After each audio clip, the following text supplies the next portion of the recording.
사랑해 주님 감사합니다. 아멘. 오늘 불이 더 양육을 할 수 있도록 주님께서 인도해 주심 감사합니다. 아멘. 이 말씀을 배우는 순간순간 하나님의 뜻을 잘 알고 하나님의 뜻에 합당한 순종을 할 수 있는 불리더들이 될 수 있도록 주님께서 인도해 주시길 원합니다. 아멘.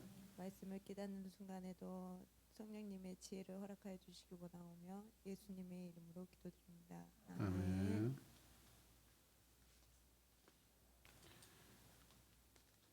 네, 주십시오. 오늘은 구약 성경에서 가장 영적 교훈이 많고 재밌는 스토리 사무엘서 이렇게 시작하도록 하겠습니다. 자, 서론을 보겠습니다. 그 메모를 해놓으셔요. 사무엘상부터 열왕기상 11장까지는 통일한국 시대다라고 메모해 놓으십시오. 사무엘상부터 열왕기상 11장까지가 솔로몬 이야기입니다. 자, 기록을 보시면 유대인들의 전통에 따르면 사무엘이 기록했다고 한다. 사무엘상 25장 1절에 사무엘의 죽음이 기록된 것을 보면 사무엘이 사무엘 상하를 모두 기록한 것은 아니다. 후대에 이렇게 또 기록자가 사무엘 죽음까지 이렇게 포함해서 기록한 것이죠. 역대상 29장 29절은 선견자 사무엘의 글, 선지자 나단의 글, 선견자 가세의 글을 언급하고 있다. 다윗은 가세에게 예루살렘의 제단 쌓을 터를 구하는 일에 대해 물었다. 나단은 다윗과 솔로몬의 정권 승계에 중요한 역할을 했다.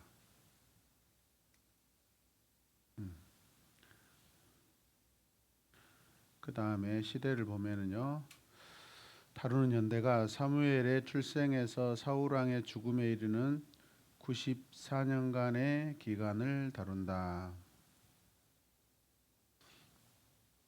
그 다음에 사무엘은 주전 1105년경 태어나 주전 1067년에서 1015년 사이에 이스라엘의 사사요 선지자로 섬겼다. 기록연대 히브리어 성경에서 사무엘 상하는 원래 한 권의 책이었다. 사무엘 상하는 다윗의 통치가 끝난 후 얼마 지나지 않은 시점에 기록되었을 것으로 본다. 어디서? 가나안. 자, 무엇을? 자, 주제를 다루겠습니다. 하나님의 주권적인 통치. 하나님의 주권적인 통치. 사무엘상은 왕들을 세우시고 폐하시는 하나님의 주권적인 통치를 가르치고 있다. 나 읽어주세요. 사울은 순종이 제사보다 낫다는 진리를 끝내 배우지 못하고 하나님에 의해 폐해를 당한다. 예.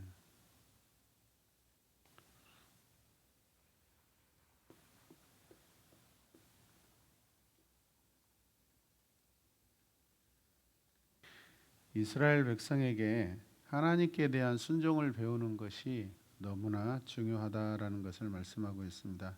자, 다는요. 하나님은 다윗의 순종과 지혜와 하나님을 의지하는 태도로 인해 다윗 왕조를 확립하신다. 네. 다윗의 순종과 지혜와 하나님을 의지하는 태도 관계를 말하죠. 다윗 왕조의 확립은 하나님이 그를 선택하셨고 지속적으로 그가 하나님의 말씀에 순종했기 때문에 가능했다라고 말씀하고 있습니다.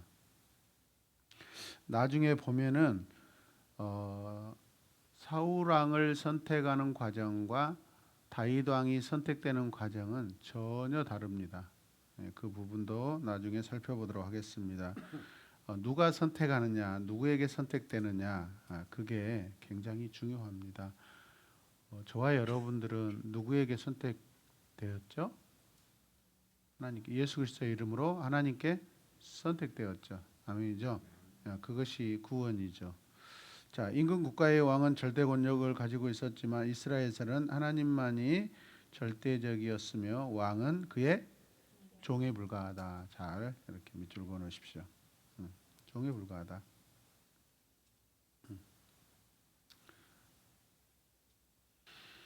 그래서 사무엘서를 보면은 역사 가운데 누가 왕이냐가 중요합니다. 하나님이 왕이셨냐, 사람이 왕이셨냐. 다윗도 사실은 하나님이 세우셨지만 그의 삶을 보면은 그냥 하나님이 세우신 거죠. 하나님이. 다윗을 통해서 하나님만 드러나고 있습니다. 사무엘상에 나타난 예수 그리스도. 자, 중요하니까 잘 보겠습니다. 자, 제가 사무엘 읽겠습니다. 사무엘은 모세 이후 등장한 가장 위대한 선지자요 제사장이요 동시에 사사였다는 점에서 그리스도의 모형이다. 네, 굉장히 중요하죠.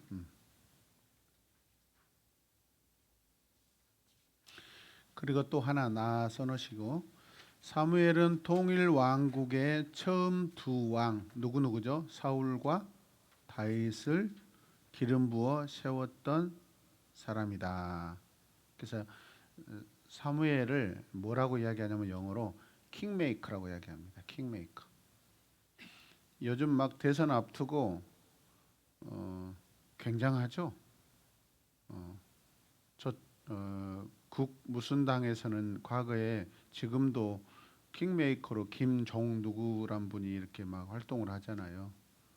그런 거 보면 굉장해요. 아직도 80이 넘었는데도 그분의 의견을 듣고 막 그분의 성견을 듣는다는 거. 킹메이커. 2번 다윗. 자, 다윗 한번 읽어볼까요? 다윗은 그리스도를 예표하는 인물 중 하나이다. 다윗은 미래에 오실 메시아 왕을 미리 암시하는 기름 부음 받은 왕이었다. 그 다음에 사무엘 기름 부음 받은 자라는 말을 처음 사용한 책이다.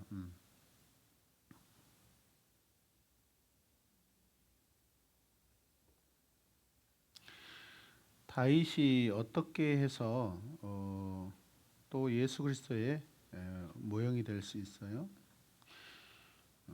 완전하지는 않죠, 여러분. 근데 사람에게서 완전하지는 않아요. 그냥 예표라는 것은 그림자입니다.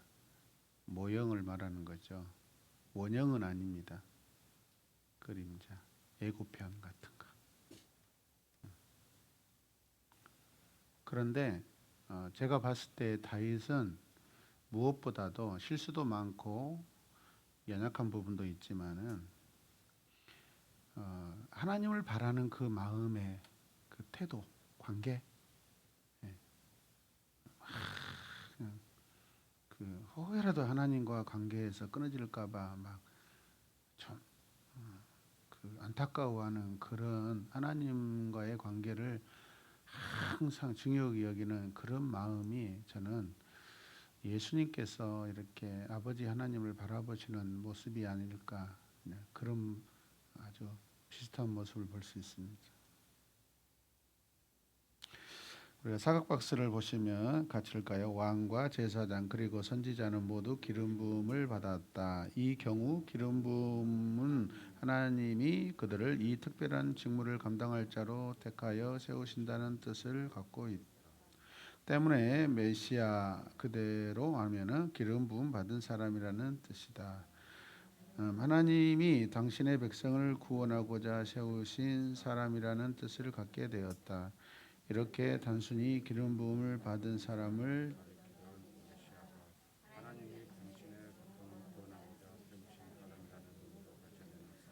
이 말은 예수 그리스도를 가리키는 말이 되었다.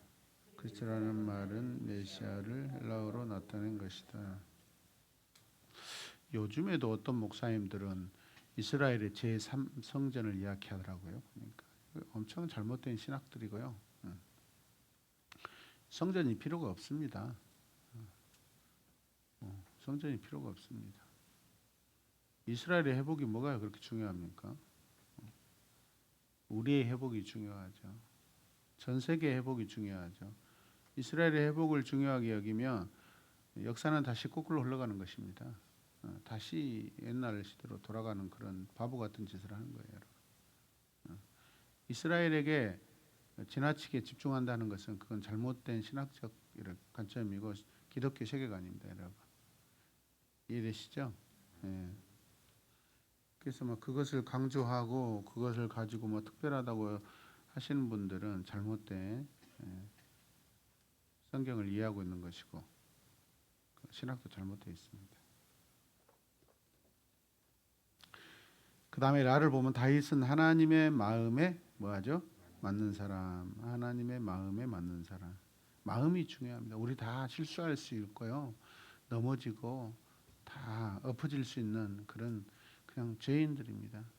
짜면은 막 죄의 고름들이 줄줄줄 나오는 다윗도 마찬가지. 나중에 이 사무엘서를 통해서 다윗을 보면 정말 어마어마하게 무자비하고요, 비겁하고 강교하고 정말 보이지 않는 엄청난 진짜 무서운 사람입니다. 우리가 생각하는 뭐 지혜의 왕, 막 온유하고 절대 그렇지 않습니다. 절대 그렇지 않습니다. 다윗 정말 무서운 사람입니다. 자기 뜻을 이루기 위해서 굉장한 사람입니다, 여러분. 그런데 중요한 것은 그런 삶 가운데 자기가 넘어지고 실수했을 때요, 회개를 한다는 것입니다. 우리 인간의 삶 속에서 우리가 하나님 앞에 가장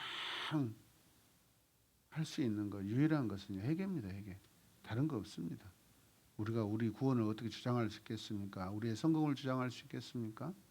그냥 회개하는 거. 그게 우리 인간에게 유일하게 할 수 있는 딱 하나의 방법뿐입니다. 근데 그것을 잘 보여준 사람이 누구죠? 다윗입니다. 회개를 많이 했다라는 것은 죄를 많이 지었다라는 거예요, 여러분. 다윗 무서운 사람입니다. 성경을 잘 보셔야 돼요. 어마어마하게 무시무시한 사람입니다. 그 속마음. 그런데 그렇게 약삭 빠르고 그렇게 막 철두철미하는데, 근데 그 안에요 하나님을 향한 마음이 있어요. 하나님 나라를 이루어가려고 하는 마음이 있어요.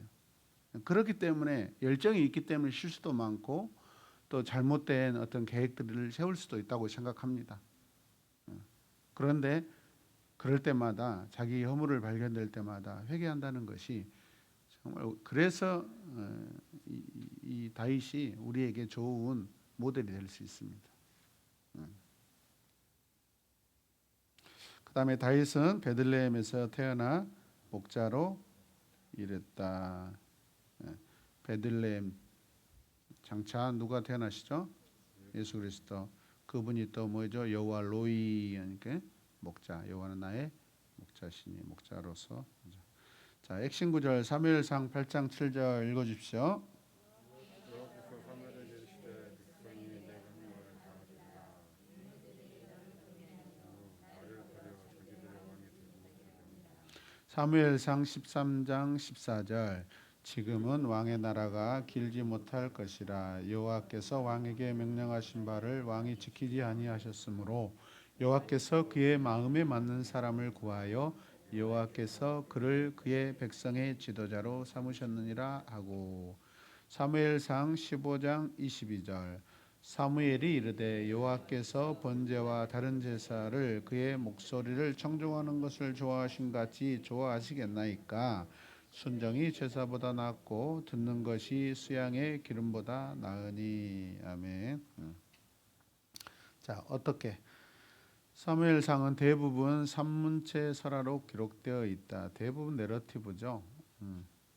그 다음에 한나의 기도, 사무엘 왕에 대한 사무엘의 답변, 아각 왕에 대한 사무엘의 답변, 골리앗을 이긴 다윗에 대한 여인들의 노래는 시로 기록되어 있다. 왜?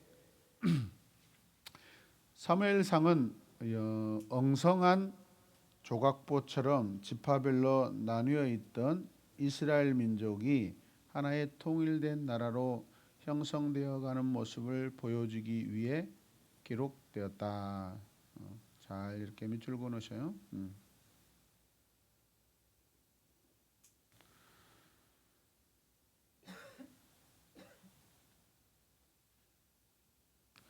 따라서 사무엘상은 사사 시대로부터 왕정 시대로 넘어가는 중요한 고리 역할을 한다. 사무엘상에서부터 열왕기하에 이어지는 이스라엘 왕조의 역사는 이스라엘 역사의 뭐입니까? 최정점과 최저점을 모두 포함하고 있다. 최고와 최악의 모습을 보인다는 거죠.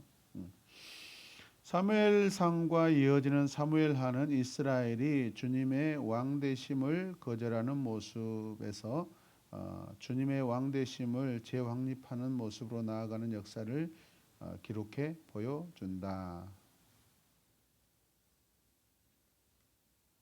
히브리어 성경에서는 사무엘상하가 원래 한 권이었다고 이렇게 돼 있어요. 그 다음에 박스 읽을까요?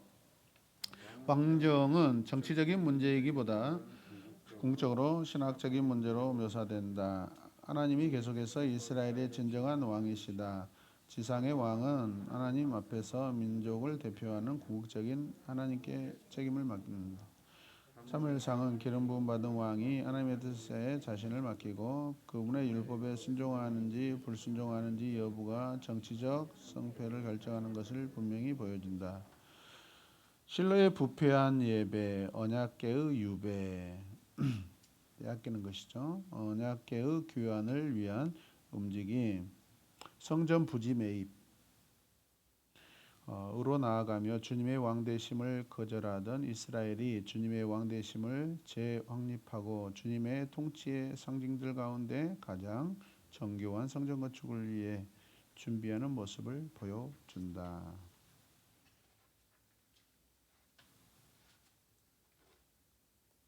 그 밑에다 써놓으실래요? 하나님의 아들이 와야 다윗이나 솔로몬이 꿈도 꾸지 못한 그런 나라를 세우게 될 것이다. 저는 요즘에 우리 한국 대한민국의 정치판을 보면서요 많은 것을 깨닫습니다.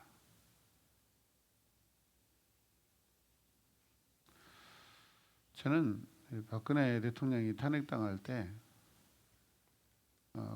어떤 국민들의 어떤 그 촛불 어떤 그런 시위가 중요한 작용도 했다고 생각하지만 저는 그 이면에 건강한 신학으로 말씀드리는 겁니다. 하나님께서 저는 이 대한민국을 이렇게 건강한 나라로 세우기 위하셔서 저는 개입하시고 간섭하셨다고 생각합니다. 결국은 그 이면에 뭐가 있었죠? 이단 사상. 여러분 우리나라가 과거에 고려 시대나 불교, 그다음에 조선 시대 어떤 유교 중심 그런 부분들이 있었지만은 그래도 그런 종교들은 당대에 그래도 대표할 만한 종교였지만은 그래서 불교도요. 우리 기독교 입장에서는 뭐 이단이지만 당시 그 시대 안에서는요 굉장히 건강하게 이렇게 활동했던 국가의 종교였습니다. 그래서 막 난잡하게 막 함부로 그 종교가 그러지 않았습니다. 불교도 마찬가지죠. 미신이나 우상이라는 것은요 과거 시대에도요 이거 종교 축에도 못 들어가는 것들입니다. 하등 완전히 하등 종교입니다. 하등 종교 취급도 안 되는. 근데 현대 시대에 와서 대한민국이 불과 지난 정권에서 그 정권을 이렇게 좌지우지하고 컨트롤했던 것이 뭐였어요? 미신 우상이었어요. 이번에 그 윤석열 씨도 마찬가지입니다. 그 부인이 뭐 대학교 논문, 박사 논문이 뭐죠? 다 우상으로 이렇게 막 이모티콘으로 뭐 그것을 가지고 박사 논문 받고 미신으로 우상, 엄청난 우상 숭배자입니다. 걱정을 많이 하고 있는데 다행히 그분의 연약함들이 드러나서 좀 정리가 됐으면 저는 하는 바람입니다. 그냥 사람을 미워한 게 아니라 우리 건강한 우리 대한민국을 위해서 미신적인 숭상한 사람들이 국가의 여러분 대표가 되는 것은 저는 절대 아니라고 생각합니다. 그런 측면에서 나라와 민족을 위해서 기도할 때 정말 건강한 나라가 세워지도록 기도하셔야 됩니다. 건강한 지도자, 정신이 건강해야 돼요. 여러분. 정신이, 마음이 깨끗해야 됩니다. 의로워야 됩니다. 여러분. 국민들을 위해서, 백성들을 위해서 헌신할 수 있는, 적어도 그렇게 평생을 꿈꾸고 정치하고 애족할 수 있는 그런 분들이 여러분 지도자가 돼야 됩니다. 이 사무엘에서도 마찬가지입니다. 하나님 나라를 꿈꾸는 사람들이 지도자가 돼야 됩니다. 하나님 나라를 사랑하고 보존하고 지켜내려고 하는 사람들이 왕이 돼야 됩니다. 그게 왕들의 흥망성쇠로서 갈라지는 결정판이고 분기점입니다. 여러분. 우리 인생도 마찬가지입니다. 누가 하나님 나라를 위해서 정말로 가슴 아파하고 안달복달하고 할 것인지, 무엇을 위해서 우리가 그렇게 할 것인지, 하나님 나라를 위해서. 그 나라 안에서 우리의 가정과 자녀들과 우리의 작은 공동체들이 세워져 가는 것이지. 이해되십니까? 온 우주는 하나님의 나라입니다. 하나님의 나라. 그 하나님 나라 안에 관점에서 여러분 모든 창조물들과 세워진 나라들, 연대들이 그렇게 질서대로 가게 되는 줄로 믿습니다. 자, 그 다음에 사무엘상, 자 본론 개요로 가겠습니다. 주제 뭐죠? 하나님의 주권적인 통치. 연대는 넘어가고, 그 다음에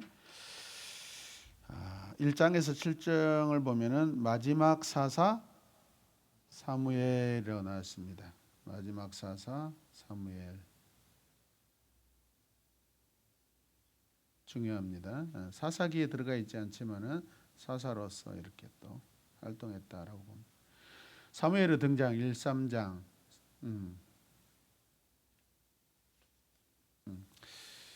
보면은 우리가 난세에 뭐가 나타난다고 그러죠? 영웅이 나타난다. 이것도 마찬가지입니다. 사무엘의 등장 밑에 써놓으셨어요. 예. 사무엘의 이 이야기는요, 엘리가 이스라엘의 사사고 제사장이었던 그 사사 시대 말기에 그 혼란할 때 시작한다라는 거죠. 이스라엘은요, 역사를 열왕기서를 봐도요, 아버지 아들이 연속적으로 나라를 통치를 잘했던 경험은 거의 없습니다.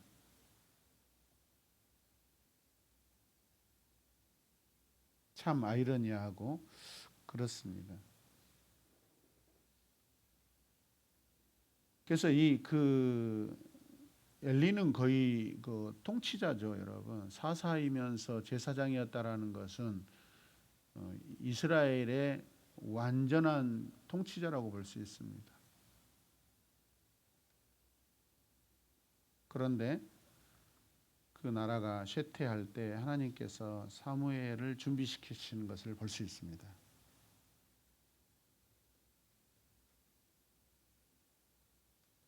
사무엘이라는 그 이름의 뜻이 뭐죠?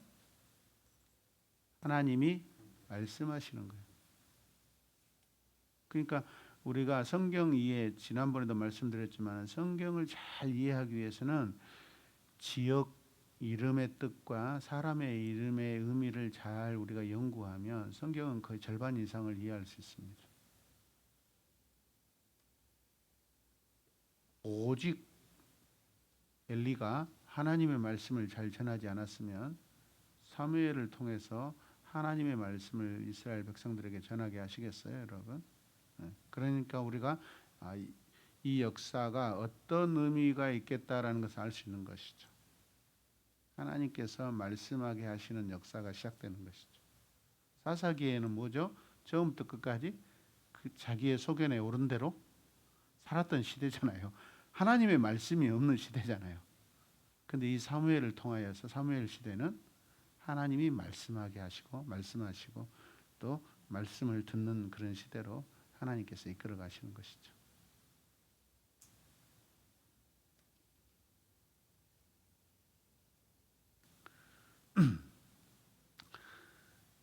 항상 혼란의 때, 여러분 우리 공동체도 보세요. 이 세계적인 혼란의 시대잖아요. 위기의 시대잖아요. 오늘 아내하고도 그런 생각을 했습니다. 나눴습니다. 이 엄청난 어렵고 힘들고 위기의 시대, 우리 공동체가 하나님께 받은 선물을 생각하시면 우리가 교만하지 않는다면 엄청난 일입니다. 기적이에요, 기적. 이 시대에 다 힘들고 축소되고 흩어지고 혼란의 때 우리는 더 뭉쳐지고 있잖아요, 여러분. 아멘입니까? 앞에 계시는 여러분 때문에 그러시는 거예요. 이 시간에 와서 함께 말씀 듣는 것, 말씀 청종하는 것을 사모하고 중요하다고 생각하고 있기 때문에 이 환란의 때, 세계적인 그 위기 때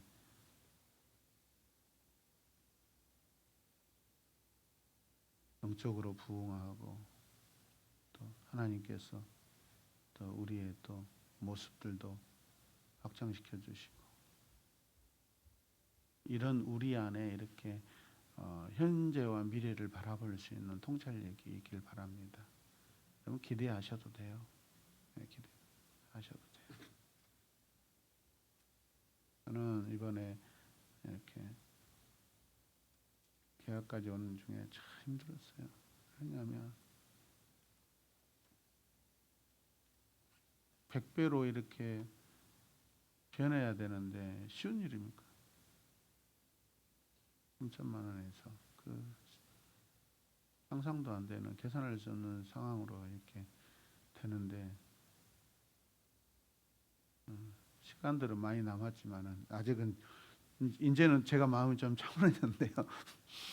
한번 딱 이렇게 생각하면 아이고 남은 또 이렇게 과정들을 어떻게 세워가지? 그런데 하나님께서요 우리 공동체를 얼마나 사랑하시냐면 평소에 우리 밤에 왔다 갔다 하신 목사님이 계약했다는 말씀을 듣고 봉투에다가요 5만 원짜리를 수많이 담고 와가지고요 가시더라고요. 너무너무 기쁘고 감사하고 축하하고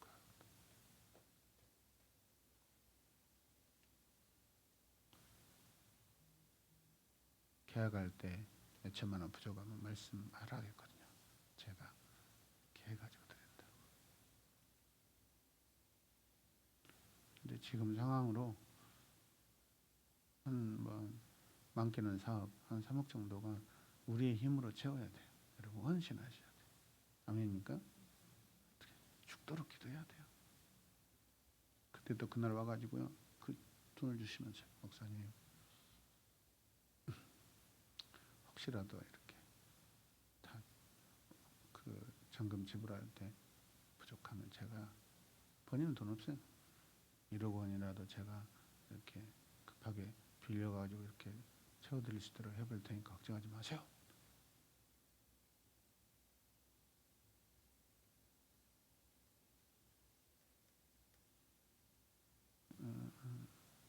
저는 시작할 때와 중간에 이럴 때요 하나님께서요 확신을 주셔요 지금. 그리고 몇몇 분들이 이미 자기예요 모든 재산들 두 랩돈 같은 그 과부의 생명과 같은 자기의 그 물질들을 다 헌금하고 계셔요. 그분들이 다 이 중에 계셔요. 자기가 평생 이렇게. 근데 그거를 다 내놓으시면서 그러면서 하나님이 아시구나. 하나님이 아시구나. 하나님이 아시니까 저에게 걱정하지 말라고. 그래도 어때요? 저는 또 탑 리더로서 많은 생각이 있을 수밖에 없죠. 그런데 그때마다 하나님이 이렇게 저를 위로하시고 이렇게 따독따독 하셔요. 조성수 시장님도요. 시간 날 때마다 막 100만 원씩 보내줘요. 진짜예요. 이번에도 또 보내왔어요. 건축원금으로. 걱정하지 마시고 이 일은 하나님이 시작하셨고 기뻐하신 일이니까 아깝다고 생각하지 마시고 함께 힘차게 동참하시게요. 저도 기도하면은요, 제 주변 사람들이 교회 통장에다 돈 많이 헌금해 주시고 계세요. 하나님 너 돈을 어떻게 마련할 수 있는 방법이 없는데 어떻게 할까? 그러면요, 그분들이 그냥 헌금해 주니까 저는 그분들 헌금을 제 이름으로 드리기도 하고 그래요. 얼마나 감사합니까? 그냥 사적으로 제 개인 통장으로 들을 수 있는 돈인데 그냥 제가 다 교회 통장으로 이렇게 입금해 달라고 해놔가지고 11년 동안 수원의 한 집사님은요, 자기 11조를 계속 보내고 계세요. 남편 11조. 그러다가 한때 안 보낸 적이 있어요. 몇 년 동안. 고난이 오더라고요. 그러다가 다시 보내세요. 다시 그 가정이 형통해지고 있어요. 우리 가정을 먹이는 한 방법 중에 하나예요. 그분은 알아요. 새로운 게다 자기 11조를 보내야 자기가 잘 산다는 걸 알고 있어요. 재밌습니다. 이게 보면은. 그러니까 걱정하지 마시고 하여튼 기쁘게 힘써서 하시게요. 할렐루야. 우리 물질이 있는 곳에 마음이 있고요. 그렇습니다. 하여튼.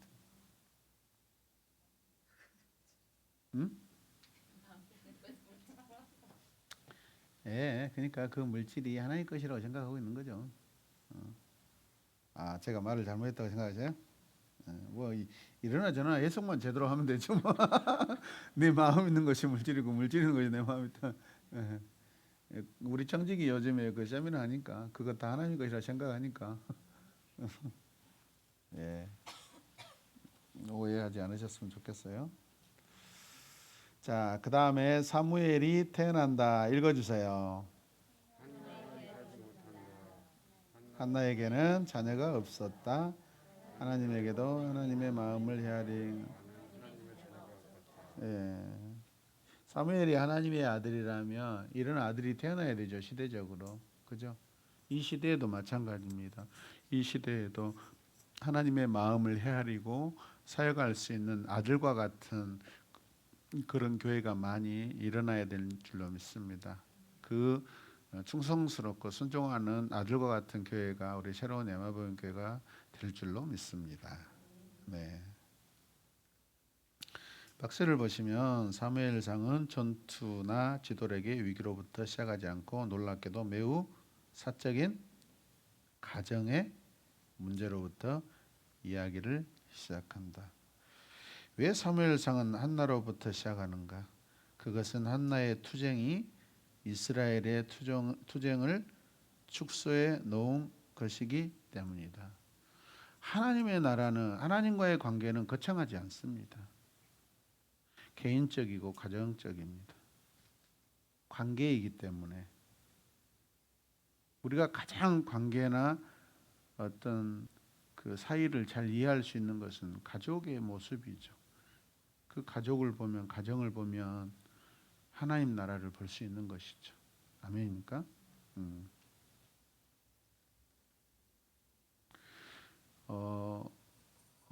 우리 이선우 집사님이 그 우리 여기 선동수 사모님의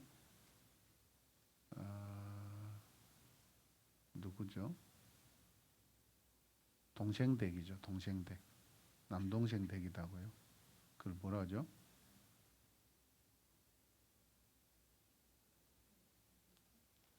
올케? 올케죠. 올케. 신우이가 아니라 올케죠. 그런데 한 몇 주 전에 이선우 집사님이 에빈이한테 와가지고 에빈아 나 예슬이 엄마야 그랬어요. 에빈이 친구 중에 예슬이가 있었는데 세 자매거든요. 저한테 하는 이야기를 종종 들었어요. 아빠, 내 친구 있는데 그 언니 진짜 공부 잘한다. 이 아이에 다니고 막 많은 자랑하고 되게 성품도 좋고 이쁘다고. 세 자매가 다 이쁘고 자기 친구도 이쁘고. 예, 지금 서울 가 있는데 예, 그러시더라는 거예요. 깜짝 놀랐죠. 방금 전에 제가 통화했어요. 제가 카톡에 애슬이 엄마 이렇게 해놨어요. 이모티콘 엄마 해가지고 그랬더니 바로 전화가 오더라고요. 그래서 예, 뭐 하십니까? 그랬더니 최근에 와서 밥 먹고 있습니다. 그랬더니 무슨 반찬에 무슨 밥? 그랬더니 개구리 반찬이요. 그래서 하여튼 이렇게 예슬이 엄마로 만나게 돼서 너무 감사하다고 그러면서 왜 공부하러 안 오십니까? 너무 감사했어요. 그래서 참 그 예전에 저쪽 예배당에 있을 때 예슬이가 이렇게 초청잔치 때 한번 왔다 갔거든요. 그래서 감사하고 우리는 참 많은 관계 안에서 이렇게 살아간다라고 생각합니다. 혹시라도 이상한 관계에서 어쩔 예, 어쩔 우어쩔 가정이 중요합니다. 우리 새로운 예방문 공동체가 이렇게 잘할 수 있는 것은요 대부분 가정으로 잘 세워져 가고 있어요. 그죠? 저는 목회의 꽃은 마지막은 가정 복음화라고 생각합니다. 예전에는 그냥 집사님들 아이들 훈련 잘 시키면 된다고 했는데 결국은 가정으로 신앙이 연결돼 있더라고요. 그래서 여러분들 남편들 위해서 기도 많이 하시길 바랍니다. 예, 더 좋은 그림이 그려지고요. 더 좋은 완성의 신앙의 모델이 될 수 있습니다. 그래서 다 나의 과정의 기도 제목이라고 생각하시고 안 나오신 분들을 위해서는 기도하시길 바랍니다. 예, 뭐 이미 경험자이시죠. 남편들 교회 안 나오시면 힘들잖아요. 벌써 추석 다가오면 막 옛날에 막 난리를 쳤죠. 난리를 쳤죠. 하여튼 이런 부분들이 잘 가족 공동체로 작은 공동체가 큰 공동체로 이제 되니까 신앙생활이나 교회 목회도 이제 안정적으로 가고 힘이 있어지고 영적 에너지가 발산되고 있는 줄로 믿습니다. 네, 그런 차원에서 이제 가정이 중요하다라는 거. 사무엘 가정이 지금 한나 가정이 괴롭잖아요. 첫째 부인인데 분인나 통해서 막 굉장히 고통을 당하고 뭔가 질서가 흐트러져 있고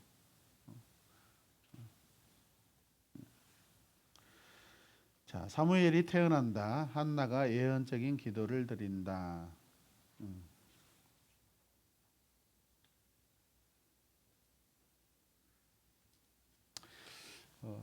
한나가요 기도할 때 보면은요 단순히 그 자기의 아기를 갖는 것을 원하는 것보다 자기를 통하여 하나님의 기쁨이 일어나기를 원합니다. 그러니까 하나님의 나라가 하나님의 뜻이 한나에게는 먼저 있었어요. 자식은 지엽적인 일이었는데.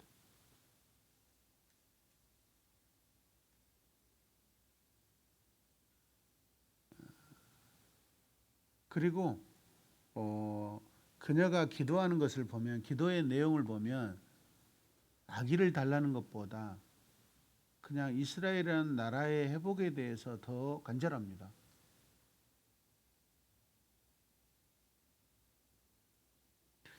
여러분 그래서 모세의 누이 그 누구죠? 미리암이 홍해 건너고 나서 하나님께 찬양 올리는 것과 한나의 이 기도와 그 다음에 나중에 누가복음에 가면은 마리아의 찬가가 있죠. 이 세 찬가가요 공통성을 가지고 있습니다.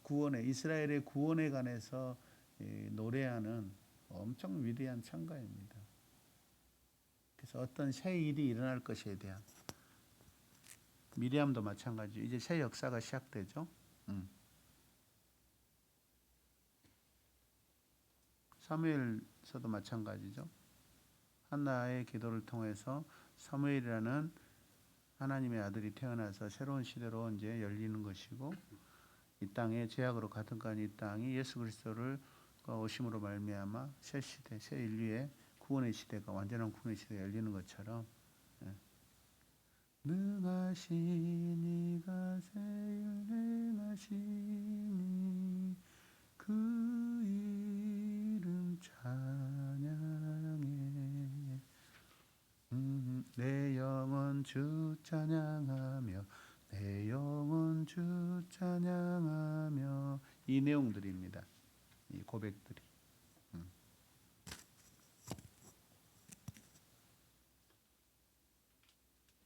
그래서 한나는 그가 기도하는 모습을 보면 이 소명자로서 기도하는 것을 보죠. 하나님의 소명자로서 부름받은 거죠. 하나님께로부터 부름받은 자. 소명자는 하나님의 일을 감당하는 자로 부름받은 자잖아요. 부름받아서 하는 일이 사명이고, 그죠? 부름받은 게 콜링이 소명이니까. 그래서 자기가 아는 것이죠. 하나님, 나를 통하여서 이스라엘이 회복되고 새 시대가 열리게 하여 주시옵소서. 주님이 행하실 새 일을 찬양합니다라고 하는 이런 놀라운 기도. 미리암, 한나, 마리아. 자, 그다음에 하여튼 그래서 우리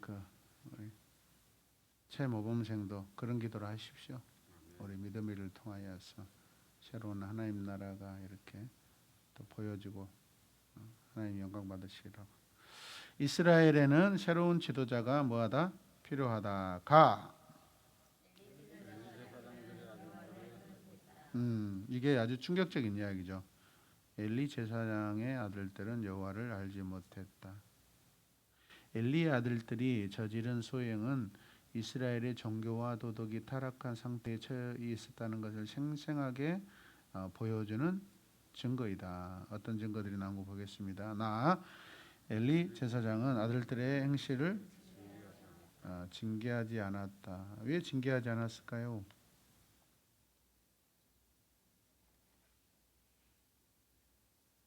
조광덕 팀장님 집에서 미니의 어떤 잘잘못을 보셨을 때 어때요? 옛날보다, 어렸을 때보다 지금 더 분명해지지 않습니까? 그죠?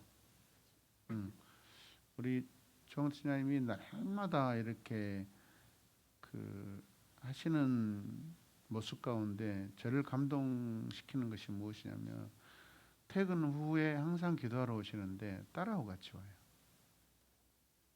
진짜 참 모델입니다. 좋은 신앙의 모델이. 저는 그게 한나의 모습이라고 생각합니다. 그러면은 실수가 있을지라도, 그러나 잘못에 대해서 분명히 말해주는 것은 여러분 부모의 마땅한 도리이고 사명인 줄로 믿습니다. 부모가 바르게 서 계시기 때문에 자녀를 훈계할 수 있는 거예요. 볼 수 있는 거예요. 보니까 말할 수 있는 거죠. 통찰력. 하나님의 식견을 가지고 있으니까 가능한 거 아니겠습니까? 따뜻하지 않으면 이렇게 잘 지적도 못해요. 안 그렇습니까? 자, 그런 차원에서 조금 더 들어가 보겠습니다. 자, 엘리 아들들은 해막에서 시중도는 여인들과 뭐합니까? 동침했는데, 이것은 우상 섬기는 가나안 사람들이 그들의 신전에서 자행하던 행위를 그대로 본받은 것이다. 신전에 여자 사제들이 있는데, 양쪽에 방이 쪽방들이 있는데, 이 제사진으로 들어가는 이렇게 남자들이 그 방에, 각 방에 들어가서 이렇게 성적인 그런 행위를 하고 이렇게 또 앞에 본 신전으로 나아가는 그런 모습들입니다.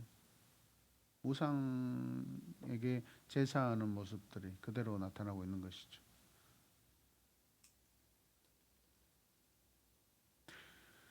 작은 이불을 보면 사무엘은 엘리 제사장의 아들들과 달랐다.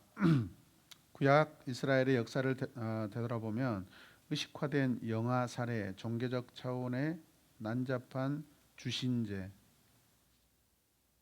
계속되는 근친상관과 수관, 만연하는 강신술 등이 일상인 이교 문화의 한복판에서 하나님은 요셉 또 모세 또 다니엘처럼 경건한 자녀들을 길러내셨다. 그래서 성경은 이 사람들의 내러티브를 기록하고 있잖아요.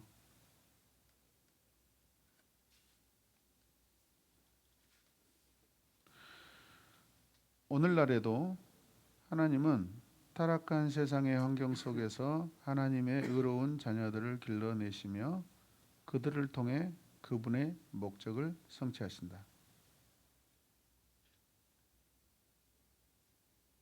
우리가 하나님 앞에 바른 부모 되시길 바랍니다. 저 2주 전에 저 거실에서 집에 갔다가요, 우리 둘째 딸하고 제가 결판을 내버렸어요. 때리는 건 아니고,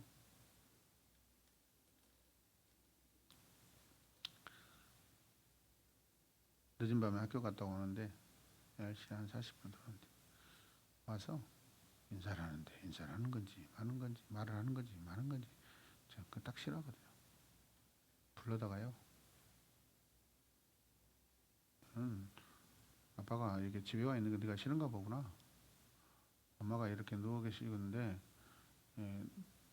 너는 네 모습을 보면 너 혼자 열심히 힘들게 공부하고 다니고 부모님은 이렇게 거실에서 이렇게 쉬고 있는 모습이 너는 배 아프고 너는 막 이렇게 그런 거보다. 아니에요. 근데 네 행동은 그러는데. 엄청나게 작은 막 제가 막 조져놨습니다. 그래가지고 3번이나 현관문 열고 다시 들어가서 들어왔다 놨다 하게 만들었어요. 가만두지 않아요, 여러분. 자식이 잘못되게 행동하는데. 그런데 한편으로는 또 엄청 애잔하게 또 보고 싶고요. 저녁에 막 제가요 막 전화해가지고, 야, 학교 갔다 왔으면 아파트 전화 좀 해라. 나는 날마다 네 목소리 듣고 싶고 너 보고 싶어. 바빠요 이렇게 막 그러더라고요. 바쁜 거 알아. 집에 도착하자마자 공부하고 또 뭐 씻고. 그런데 언제 네가 아빠한테 전화해야 되는지 알아? 그 버스에서 내려서 그 언덕에 올라올 때 그 잠깐 한 5분 정도 시간 걸리는데 그때 나한테 전화하면 돼. 아빠 학교 끝나갖고 지금 집에 가고 있어요. 아빠 잘 계셔요? 고생했다. 우리 딸 공부하느라 수고했네.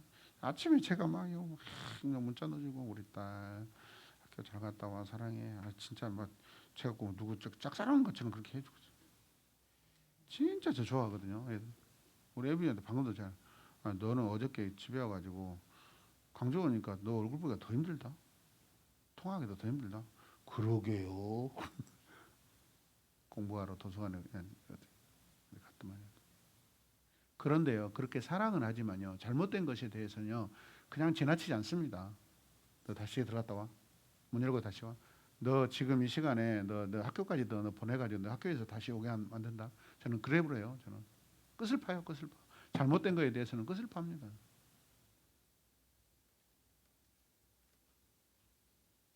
결론적인 이야기가 될 수 있지만 사무엘요, 자기 자식들 때문에 인생이 마무리가 좋지 않습니다. 이렇게 위대한 선지자, 사사, 제사장인 사람이 자식때 가면 딱 다 또 끝납니다. 그 누구도 이스라엘 역사에 성공자 부모, 실패자 자녀가 나오고요. 성공자 자녀, 성공자 부모 이 관계가 없습니다. 거의 없습니다. 솔로몬도 마찬가지죠. 우리 어쩔 거예요?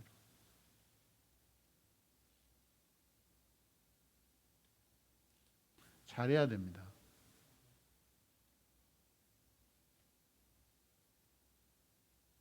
제가 부족한 사람이기 때문에 저는 제 모습 보면 안 된다고 생각합니다. 우리 자식들이. 하나님 앞에 하나님의 마음으로 부모를 섬기고 부모님께 살아야 된다고 생각합니다. 여러분, 자식들 아끼다가 똥 됩니다. 정말이에요. 그러니까 자녀들하고 같이 와서 기도하는 가정들이 귀하고요. 적어도 그런 가정들은 하나님 앞에 지도받을 수 있는 거예요. 바빠도 자식들하고 와서 기도하시길 바랍니다. 성실하게 묵상하게 하시고요. 잘하죠. 그러나 또 100%는 아니에요. 제가 봤을 때는. 이 시대 바쁜데 또 이만큼 하는 것도 잘하는 것입니다. 그런데 만족하지 마시고 우리가 더 잘할 수 있도록 더 아멘. 더 주님 닮아가시게 여러분. 아멘입니까? 네. 근데 여러분 이렇게 신실하게 성실하게 이곳에서 양육받고 있는데 가정에서 자녀들이 엉망이라고 생각해 보십시오. 여러분들이 같이 주저앉게 됩니다. 그거 바로잡지 않으면 우리 공동체에서도 그래서 떠나가잖아요, 여러분. 그 연쇄작용이 일어나요, 여러분. 연대 책임입니다. 하나님은 연대 책임도 물으셔요. 개인의 책임도 물으시지만은 가정의 책임을 물으셔요, 여러분.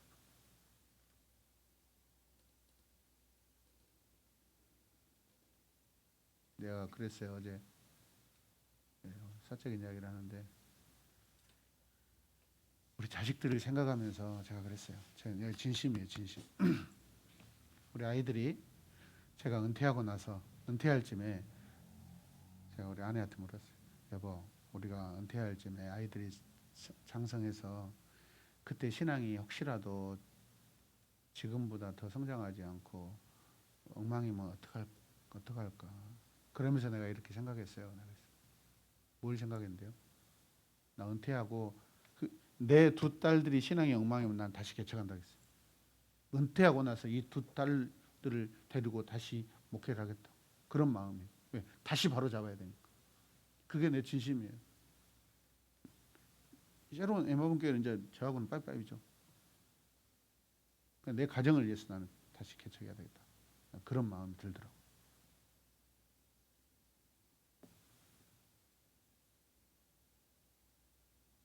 부모가 떠나도 자식들이 하나님을 경외하고 잘 섬길 수 있을까? 잘하죠. 잘할 수 있겠죠. 우리가 기준을 높여야 됩니다, 여러분. 하나님의 기준으로 올려야 됩니다. 부모의 기준으로 하면 징계도 안 되고요, 책망도 안 되고요, 교육도 안 되고 양육도 안 됩니다. 지금 부모의 말을 안 들으면 언제 들을 겁니까? 더 안 들을 건데.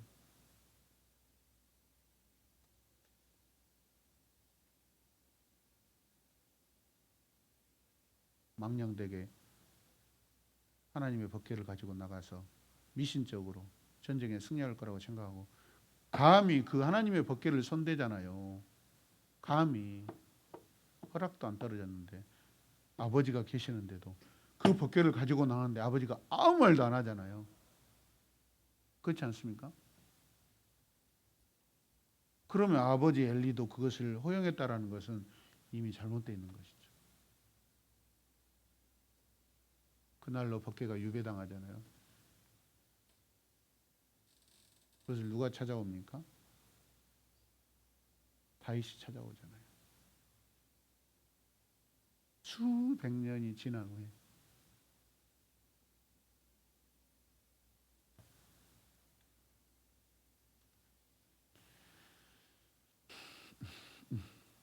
심각하자고 하는 이야기가 아닌데 왜 자꾸 심각해지려고 하지? 자, 그 다음에 어디입니까? 다? 예, 읽읍시다. 엘리 제사장의 집안의 저주를 선포한다. 네, 엘리 제사장은 하나님보다 아들들을 더 중히 여겨 하나님을 멸시하고 경멸했다. 이런 표현은 정말로 사람에게 하는 것은 치욕적이죠. 사무엘이 이스라엘의 새로운 지도자가 된다. 3장. 하나님의 말씀이 엘리에게 임하지 않는다. 하나님의 말씀이 사무엘에게 임한다.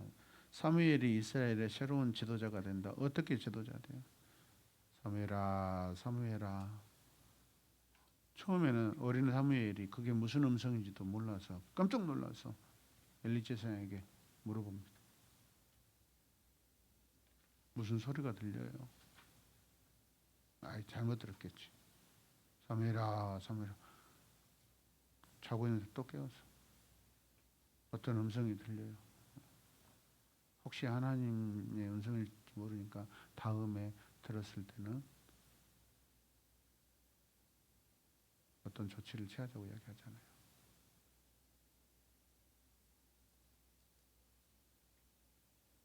개인적으로 하나님께서 여기 찾아오시는 걸 볼 수 있습니다. 그 광대하고 어마어마하신 하나님이 같은 공간 안에 있는데 사무엘에게만 오시잖아요. 보면은 이미 시대는 체인지된 거죠, 여러분. 이 시대 우리가 사무엘이 들은 하나님의 음성을 듣는 그런 공동체가 되길 원합니다. 무엇을 할 것인가? 저는 우리 공동체가 하여튼 더 준비되고 더 이렇게 잘해서 이 시대 새로운 그런 하나님을 사랑하는 공동체 모델이 되길 원합니다.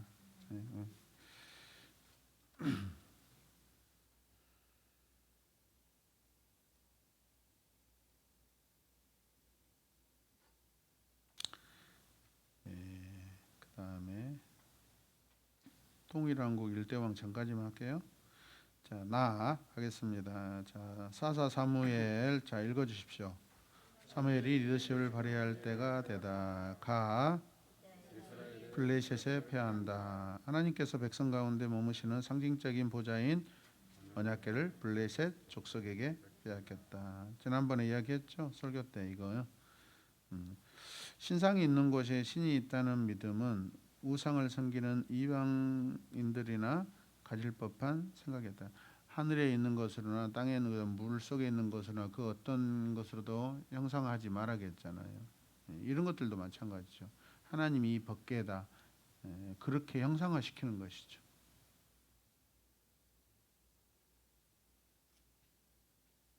언약궤는 이스라엘이 마음대로 사용할 수 있는 뭐가 아니다. 그는 부적처럼 사용했다라는 것이죠. 실제로 그런 것이죠. 하나님의 임재는 순종과 신뢰와 회개에 달려 있다. 순종과 신뢰와 회개에 달려 있다.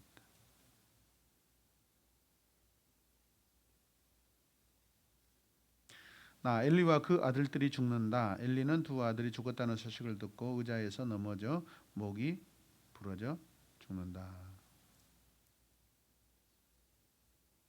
이것 보면 웃기지 않아요? 그죠? 양수자 친자님 같으면 이런 소식이 들렸을 때 뭐 해야 돼요? 의자에서 내려 무릎 꿇고 하나님 회개합니다. 용서해 주세요. 내 자녀들이 전쟁에 나가서 죽었는데 우리가 하나님을 더 신뢰하지 못하였습니다. 회개기도해야 되지 않을까요? 문선임 친자님 어때요? 문선임 친자님 같은 경우는 어떻게 해야 돼요? 그렇죠. 알잖아요. 사실 자기가 알잖아요. 자기 자녀들의 모습을 알잖아요. 법궤도 가지고 나갔잖아요. 그럼 회개해야죠.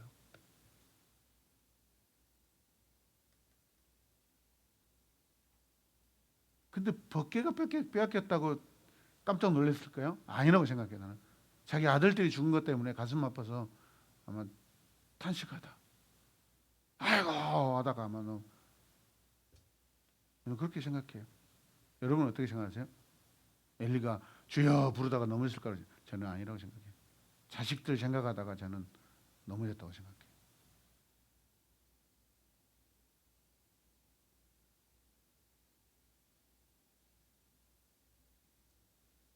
하나님의 영광은 성막으로부터 떠났다. 이가봇 무찌를 굽고 영광이 떠나다. 자, 블레셋과 이스라엘 백성이 언약궤의 죄를 범한다. 블레셋이 언약궤의 죄를 범한다. 아스돗에 있는 다곤 신전에 법궤를 모셔두었다. 다곤 신이 여호와의 법궤 앞에 뭐합니까?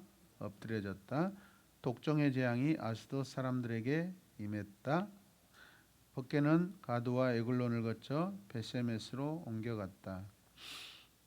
돌려주지 않았어요. 돌려줬으면 좋았을 텐데. 법궤는 7달 만에 돌아왔다. 이스라엘이 언약궤의 죄를 범한다. 베세메스 사람들이 법궤를 열어보다가 70명이 죽었다. 사무엘의 리더십 아래에서 승리한다. 7장. 여기에서 이제 사무엘의 선지자적 사역이 소개됩니다. 사무엘의 선지자적 사역의 시작이라고 써놓으시면 됩니다. 자, 7장 1절에서 이제 언약궤가 무사히 돌아온다. 기럇 여아림에 당도한 여호와의 궤는 다윗이 예루살렘으로 옮겨오기까지 아미나답의 집에서 20년을 머문다. 이스라엘이 주님께 돌아온다. 사무엘은 이스라엘 백성들에게 다시 여호와께 돌아와 헌신하라고 요구한다. 바알과 아스다롯을 제거하라고 요구한다. 이스라엘이 미스바에 모여 회개한다. 이걸 미스바 총회라고 이야기합니다. 다 이스라엘이 블레셋을 이긴다. 거기 일본에 에벤 에셀 이렇게 쓰세요.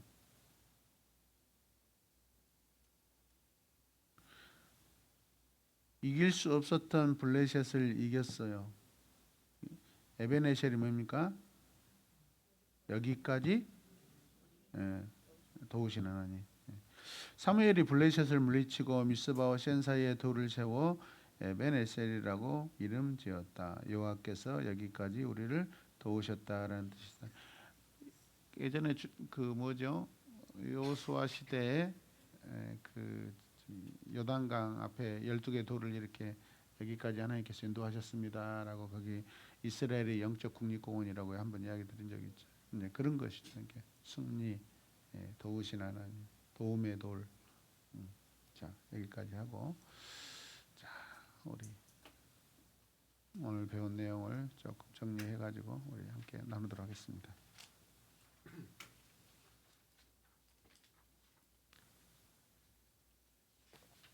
자, 우리 성령 충만하신 우리 이주연 집사님부터 구록하겠습니다.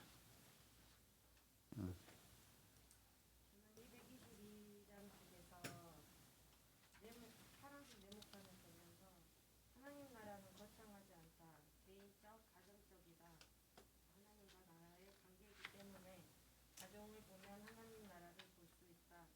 목사님께서 하신 말씀이신데 이거를 보면서 내가 가정을 위해서 좀 더 기도를 해야 되고 남편을 위해 더 기도해야 되겠다라는 생각을 많이 하게 됐습니다.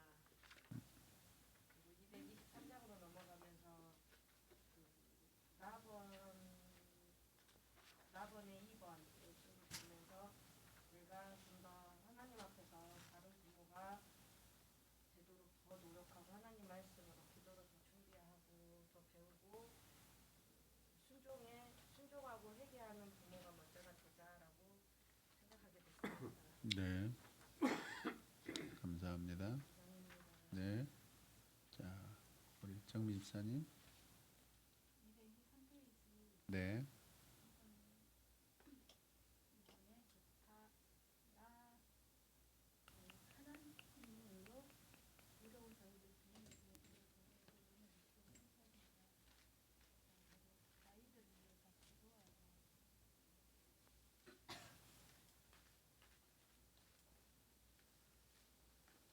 네.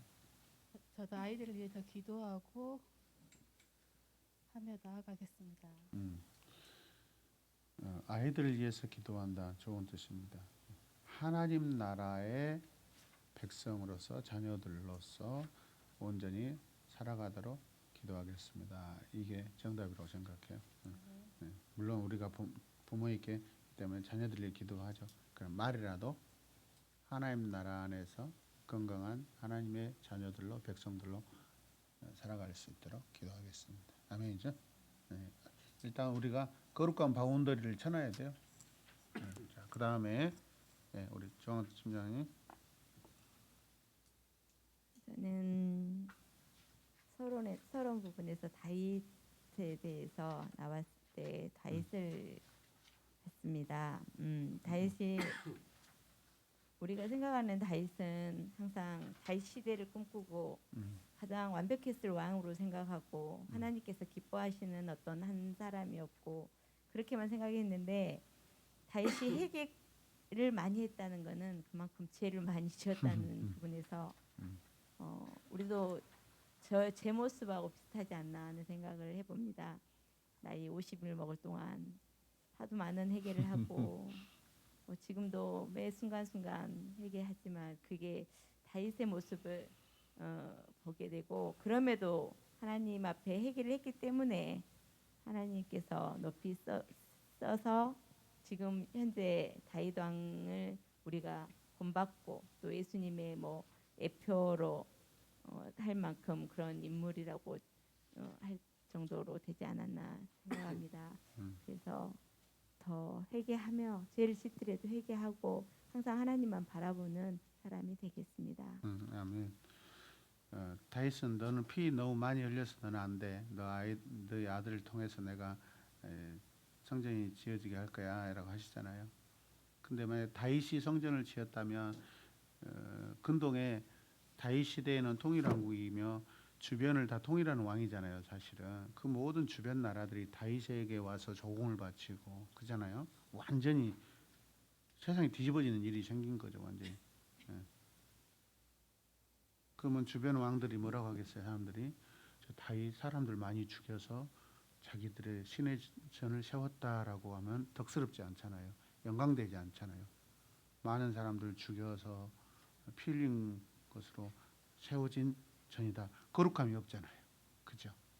그런 것들을 하나님이 암시했던 거죠. 그래서 솔로몬 샬롬 왕을 통해서 세워지게 하시는 것도 그런 이유라고 생각합니다. 네. 그다음에 네, 오늘 말씀을 듣고 아끼다 똥 되는 자식 만들지 말자라는 말이 가장 마음에 와닿았고요. 그리고 이제 221페이지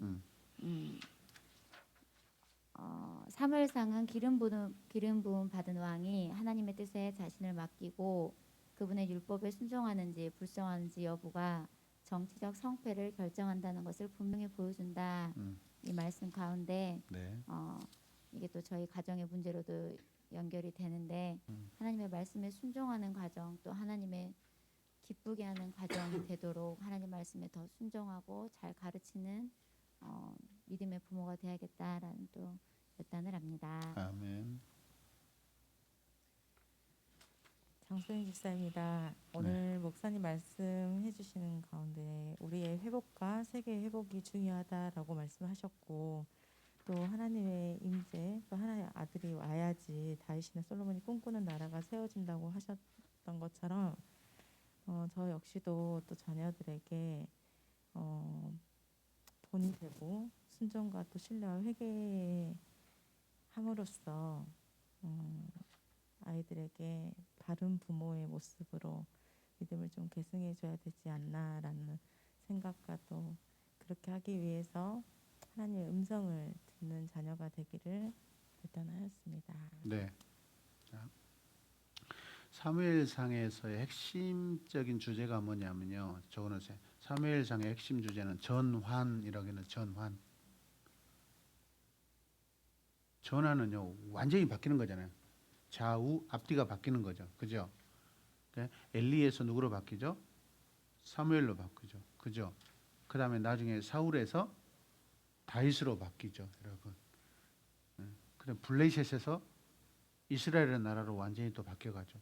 전환입니다. 완전히.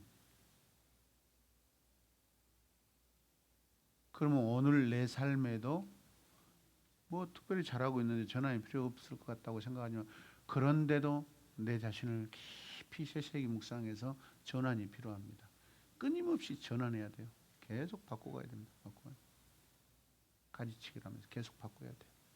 계속 유턴. 하나님께로 유턴하라라는 그런 책이 예전에 나왔었죠. 네, 감사합니다. 네, 전창선 집사입니다. 네, 오늘 사무엘상 내용이 너무나 이렇게 많은 은혜를 받았는데 그중에서 가장 저는 224페이지에 그 하나님의 임재는 순종과 신뢰와 회개에 달려 있다. 이 말씀을 보면서 저와 저희 가정의 자녀들이 매일매일마다 매 순간마다 순종하며 하나님을 신뢰하고 또 죄 지은 것들을 깨닫고 회개할 수 있는 은혜가 넘치기를 항상 힘써서 기도해야겠다라고 결단했습니다. 아멘. 네, 앞으로 보내주시고.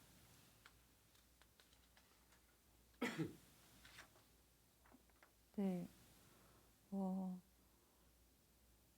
오늘 이 사무엘상을 보면서 좀 전에 목사님께서 말씀하셨던 것처럼 사무엘상은 그 사무엘을 통한 전환의 모습들을 그 221쪽에 나와 있는 사무엘상은 엉성한 조각보처럼 지파별로 나뉘어 있던 이스라엘 민족이 하나의 통일된 나라로 형성되어 가는 모습을 보여주기 위해 기록되었다라는 이 말씀을 보면서 사무엘을 세우시고 또 이스라엘 가운데 사울과 다윗의 왕을 세우고 목사님이 그 마지막 그 결론을 말씀했을 때 사무엘의 자녀들의 좋지 못한 그런 모습들을 이렇게 봤을 때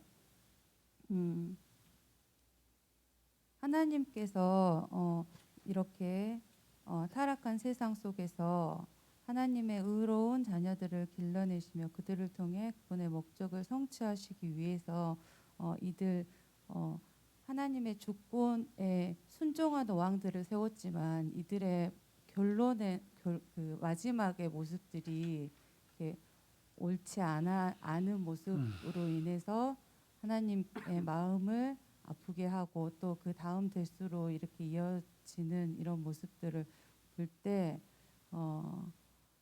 저 또한 저희 가정과 또 더 나아가서는 저희 교회의 모습에서 다음 세대를 세워나가는 그 모습에서 정말로 하나님의 의로운 자녀를 잘 길러내는 이 앞선 그 선진들의 모습이 아닌 정말로 이 모습들을 교훈 삼아 나의 삶 속에서는 정말로 의로운 하나님의 자녀들로 잘 성장시켜서 길러나가야겠다라는 생각을 했습니다. 네. 저는 자녀들을 양육할 때 훈계의 방법을 두 개를 사용해야 된다고 생각합니다. 뭐 말씀이 기본이니까 일단 말씀을 전제로 하고요. 일단 해초리를 아끼지 말아야겠으니까 몽둥이가 아니라 해초리입니다. 해초리. 두 번째는 부모의 눈물이 필요하다고 생각합니다. 요즘 들어와서 저는 그런 생각을 더 많이 하고 있습니다. 내 자녀들이 하나님을 만나지 않고 내 자녀들이 하나님을 바라보지 않으면 참 부모들이 자식들을 앞에 앉혀놓고 울면서 내 마음이 너무 슬프다. 너무 괴롭다. 너희들이 하나님을 이렇게 사랑하지 않는 모습을 보면 난 너무 괴롭다. 너무 슬프다. 하나님 앞에 죄송하다. 난 그런 통곡의 눈물이 필요하다고 생각합니다. 그건 어떤 해초리보다도 저는 강하다고 생각합니다.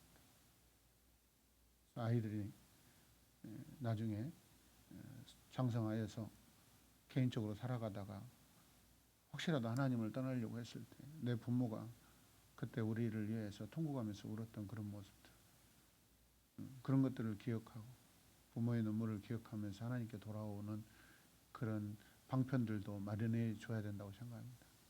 그것은 하나님의 이름으로 아이들을 사랑하는 거라고 생각합니다. 네, 아멘. 네. 이승명 청년입니다.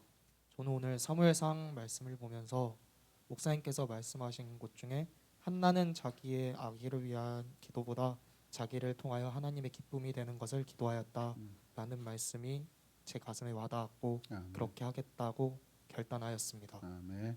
감사합니다. 미리미리 하나님 나라 가정을 잘 사모하면서 준비하시길 바랍니다.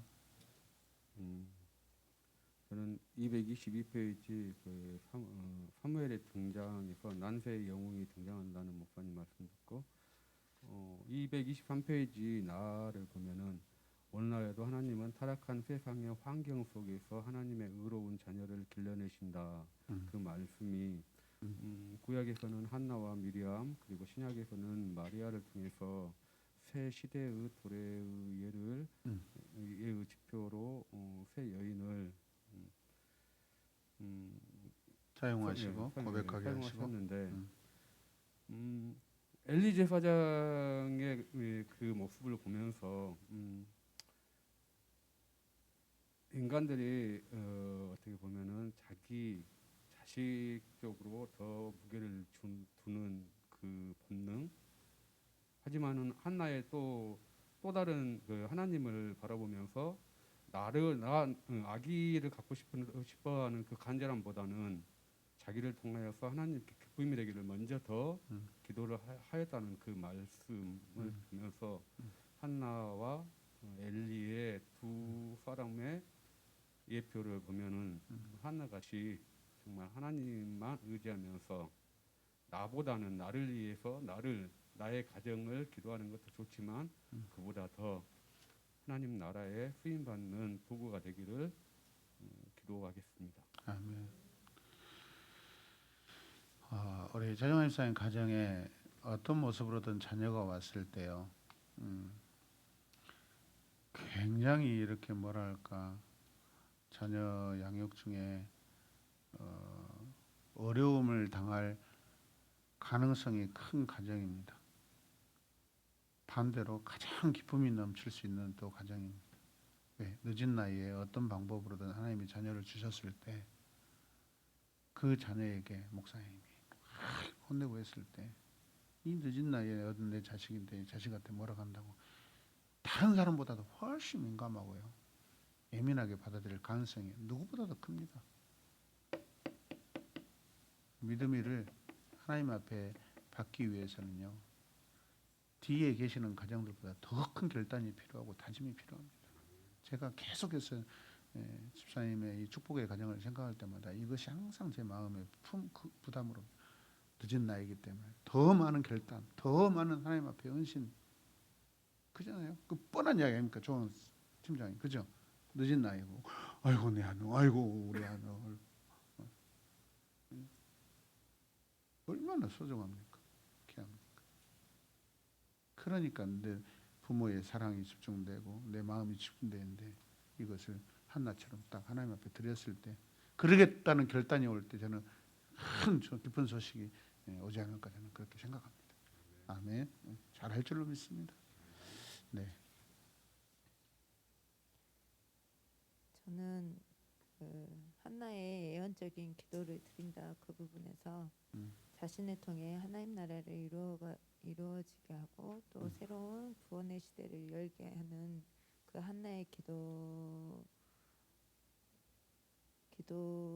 은혜가 됐고, 또한 한나가 그 기도하는 와중에 엘리 제사장으로부터 응답을 받고 그걸 의심하지 않고 두 번 다시는 그걸로 인해서 기도하지 않는 그런 믿음을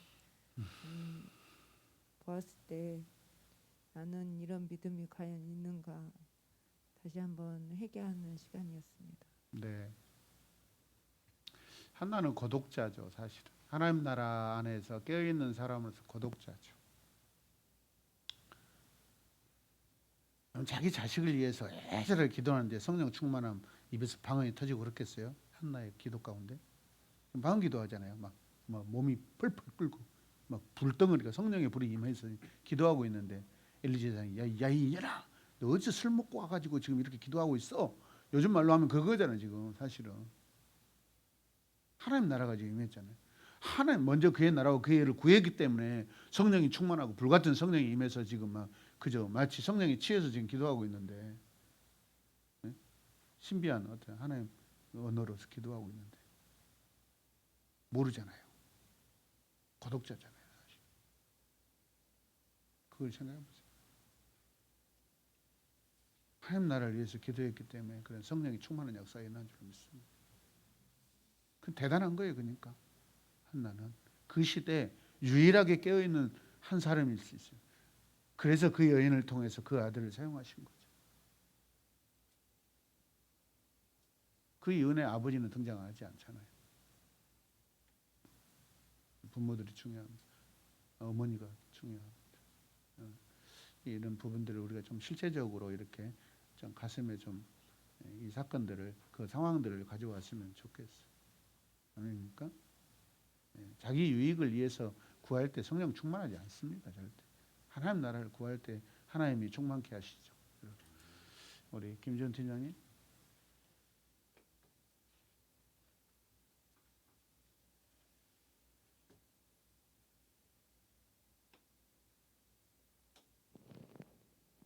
어, 222페이지 그 박스를 보면서 우선 하나님과의 관계는 개인적이고 가정적이라고 하셨는데 제가 하나님과의 관계를 개인적으로 잘 지키고 그리고 가정에서 복음화가 이루어질 수 있도록 열심히 노력해야 되겠다는 생각이 들었습니다.